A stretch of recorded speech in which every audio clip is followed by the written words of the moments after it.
Друзья, всем привет! Андрей Рублев. Андрюш, рад тебя приветствовать в Мадриде. Привет, спасибо, взаимно. Поздравляю тебя все-таки с хорошей неделей предыдущей. Расскажи, пожалуйста, про Барселону, про то, что ты, может быть, узнал про себя новое, что, может быть, ты узнал про свой теннис что-то новое.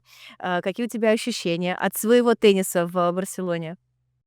Да что, не, конечно, классное ощущение, потому что, ну, во-первых, финал, во-первых, Барселона классный турнир, плюс там сейчас, понятное дело, мне все равно, но когда там был помладше, там лет 17 было, 18, начинал только играть, Барселона был, наверное, после Кубка Кремля самым любимым турниром, там типа Кубок Кремля, Питер и вот Барселона. Ну вот, там в то время, наверное, тогда, скажи мне, выиграть какой-нибудь Мастерс или Барселону, я выбрал Барселону. Ну вот, и поэтому для меня, когда я там начинал только играть, там именно, хороший результат в Барселоне прям значил очень много. И я, как и на Кубке Кремля, не мог пройти и круга. То есть я все проиграл первый, второй, и как бы и потом мне уже с годами, понятное дело, стало все равно. И вот щас смог сыграть в финал, поэтому, конечно, это такое прикольное, наверное, такой отголосок туда, в то время, что все таки не зря ты там чё то, как-то там Мечтал? мучился. Ну да, мечтал, хоть, понятное дело, уже эта мечта и особо не нужна, но все равно как типа ладно.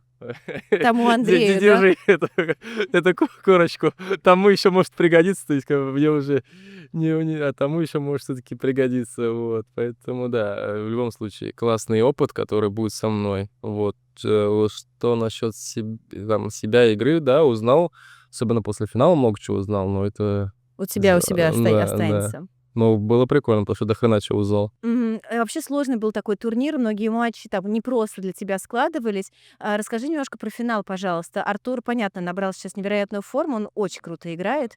Э, Есть ли то, за что ты себя можешь немного пожурить в этом финале, что где-то не дожал, может быть, немного был не агрессивен в каких-то нужных моментах? Ну, в начале, потому что я начал хорошо, и тут же, как начал хорошо, так же и, ослабил. И сразу, если там с другими игроками до этого это Прокатывал.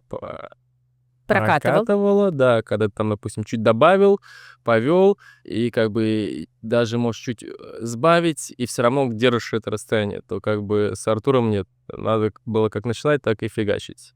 А я начал, и тут же чуть сбавил, и как бы он стал фигачить, и уже все.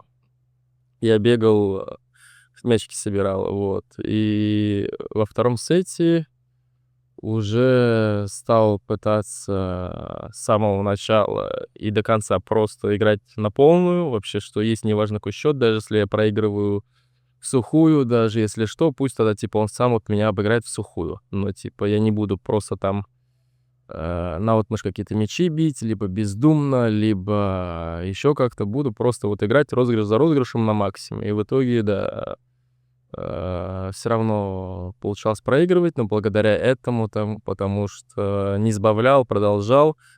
Когда случился там момент, что его подзажало, как раз таки вот оно переломилось, что я смог переломить весь ход матча. И да, и потом, когда мне дали вот у тебя шанс, давай, забирай, то я это чуть-чуть испугался. Чуть-чуть, Испугался, чуть-чуть, там чуть-чуть сильно испугался, ну и все, да. И там уже все, там уже закончился матч. Потому что тайбрейк я уже вот тайбрейк, наверно, да, за тайбрейк, может, потому что тайбрейк я уже более отбывал номер, потому что морально я прям, по для себя, наверно, уже тогда полностью, как это, ну, подопустился. М, Про грунт. Почему это самое тяжелое покрытие? Я помню твою фразу пару лет назад, я не знаю, может, ты будешь сейчас открещиваться от нее, что настоящий теннис, он на грунте. Да Но нет, я так же и но мне считаю. она очень понравилась. Вот я как зритель обожаю смотреть матчи на грунте. Они прям Ну, завораживают. не, я А также для вас, для игроков? считаю, я не знаю, для игроков. Я с Нет, игроками. играть имею в Но виду. я же не знаю, как для игроков. Для тебя. Для меня нет. Для меня также настоящий теннис на грунте, потому что на грунте, нужно быть физически сильным и готовым. Это первое. Плюс, ты должен быть психологически устойчив, и когда ты так близко подходишь, я начинаю напрягаться. Вот. И теряю мысль, что я хочу сказать.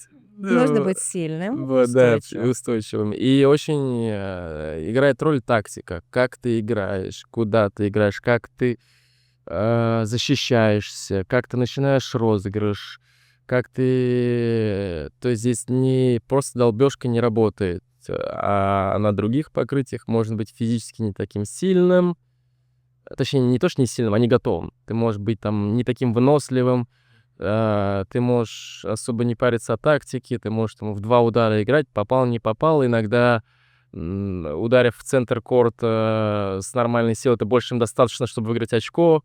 То есть на грунте, так вообще не пройдет. Ты должен именно впахивать, чтобы выигрывать, розыгрыши. И вот это большая разница. И поэтому нужно быть как физически сильным, так и психологически к этому готовым, что нужно за каждый розыгрыш бороться.